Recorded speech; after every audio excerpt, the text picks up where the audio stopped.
a freelance multimedia journalist based in New York City. And I had no idea whether or not I'd find Jeff Glilly, but I found him.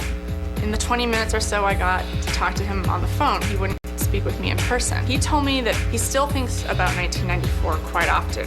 And the biggest regret that he had was talking her into doing something so that she'll be remembered for that and not her figure skating. But he's maintained a pretty quiet, private life, even in spite of living in the same area where he grew up and went to high school.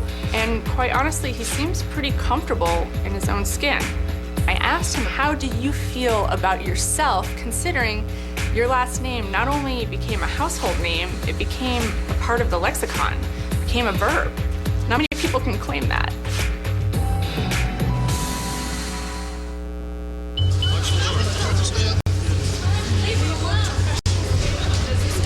Your steps right behind you.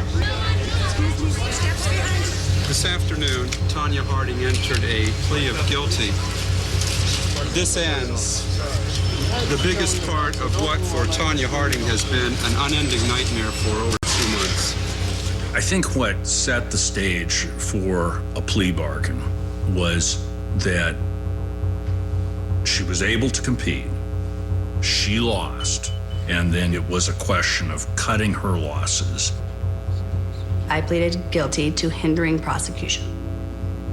My attorney said either I would take that or I would have to go to jail for a year or something like that. I'd just like to say that I'm really sorry that I interfered. I admitted to knowing after the fact, but because I did not report it, that's hindering prosecution. In the end, Harding pleaded guilty only to playing a role in the cover-up, not the attack itself. Her sentence, 3 years probation, $160,000 in various fines and court costs. Truthfully, I don't remember much about anything after the Olympics because I lost everything. I mean, everything.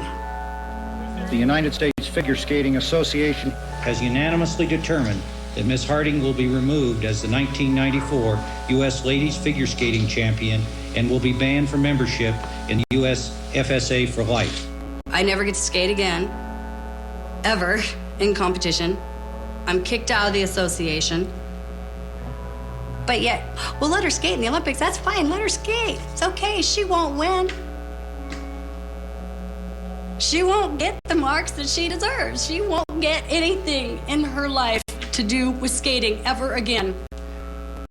Ever, ever again.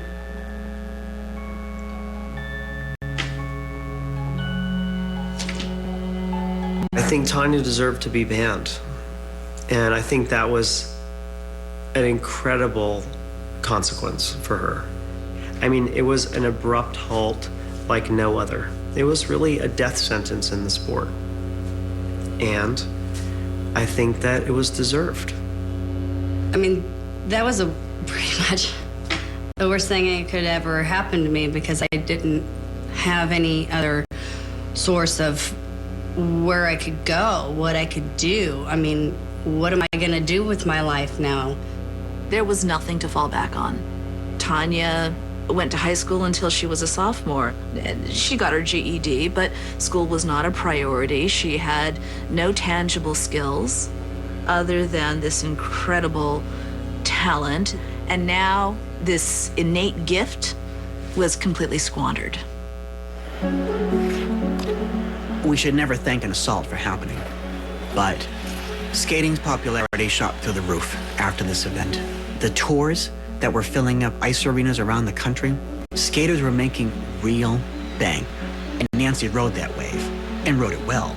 I mean, she went on to make millions. Skating was put on the map, supposedly from me. You know, everybody made a life and a livelihood, except me.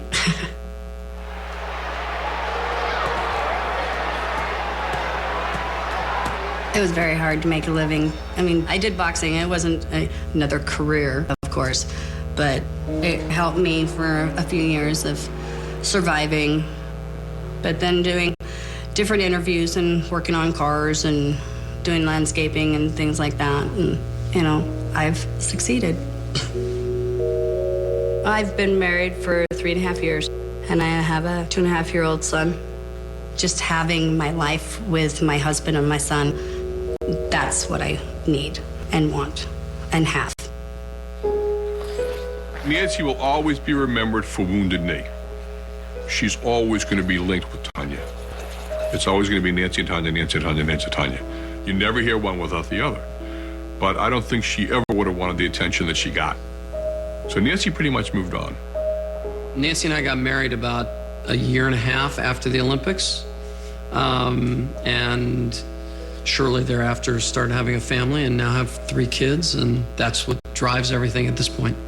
It has been almost 20 years, and she really didn't want to talk about it. Like, she was kind of like, get over it already. But I'm sure she probably knows that it's continued to make her famous. All the pundits and all the smart folks, they were saying, okay, his only chance now, he's got to kneecap her. He's got to do a Tonya Harding on the front runner. It's so weird. People remember her name. You know, and for a while, that's all she wanted. I'm going to be the best in the world. You're going to know Tonya Harding. And yep, if you say Tonya Harding to anybody who's over 20 years old, 30 years old, they know right away, oh yeah, she's the one. It's not exactly what Tonya had in mind, but yeah, they know her name, but for all the wrong reasons.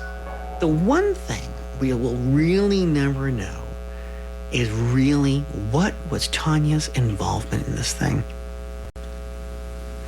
Did she plan it from the beginning? Did she tell them to do it? You know, I have avoided the question of whether or not I think Tonya was involved for 20 years.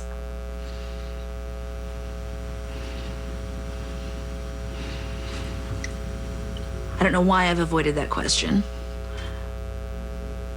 I think because I really, really, really still to this day want to believe that she wasn't.